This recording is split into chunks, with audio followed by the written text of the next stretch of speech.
शहर के करीब एक सुनसान रोड थी जो सीधा जंगल के बीच से गुजारती थी। लोग कहते थे कि वहां रात के बाद सफर करना मना है।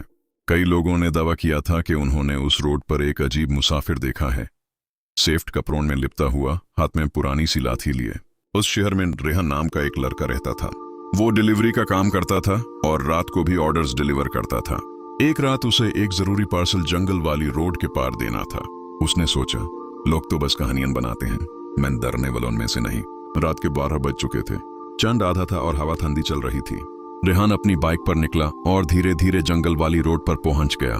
रोड बिल्कुल खाली थी, सिर्फ पेड़ों की सरसराहट और दूर कहीं से उल्लू की आवाज आ रही थी। अचानक उसकी बाइक का इंजन हल्की सी झटके के साथ बैंड हो गया।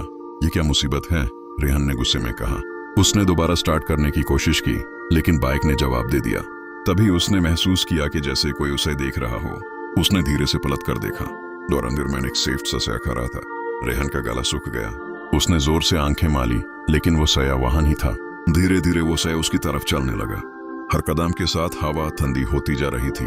तुम कौन हो? रेहान ने हिम्मत जमा करके पूछा। वो शख्स करीब आ गया। उसका चेहरा साफ नजर नहीं आ रहा था, बस आंखें चमक रही थीं। उसने भरी हुई आवाज में कहा, मैं उसका इंतजार करता हूँ जो वादा तोड़ता है। रेहान का दिमाग तेज चलने लगा। उससे याद आया कि जिस जगह पार्सल देना था वो पुराना मकान 16 साल से बैंड पड़ा है। वहां कोई रहता ही नहीं। मैं तो सिर्फ काम कर रहा हूँ, रेहान ने लराजती आवाज में कहा। वो मुसाफिर और करीब आया।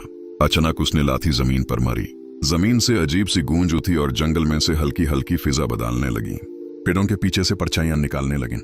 रेहान ने डर के मारे आंखें बंद कर ली। कुछ लम्हों बाद सब कुछ खामोश हो गया। जब रेहान ने आंखें खोली तो वो अपनी बाइक पर बैठा था। इंजन बिल्कुल ठीक चल रहा था। रोड पर न कोई साया था, न कोई आवाज। उसने तुरंत वाहन से निकलना बेहतर समझा। अगले दिन उसने जिस एड्रेस पर पार्सल देना था वहां जाकर देखा। वो मकान वाकई 16 साल से बंद था। पर दरवाजे पर एक पुरानी सी तख्ती लगी थी। यहाँ रेहान अहमद रहता था। रेहान का दिल जोर से धड़का। उसने कभी अपना पूरा नाम उस कंपनी को नहीं बताया था और उस रोड पर उसका गुजारना पहली बार था। उस रात के बाद रेहान ने कभी जंगल वाली रोड पर डिलीवरी नहीं की। लेकिन कभी कभी जब रात ज्यादा खामोश होती, उसे महसूस होता है कि कोई उसका इंतजार कर रहा है और शायद वादा अभी पूरा नहीं हुआ।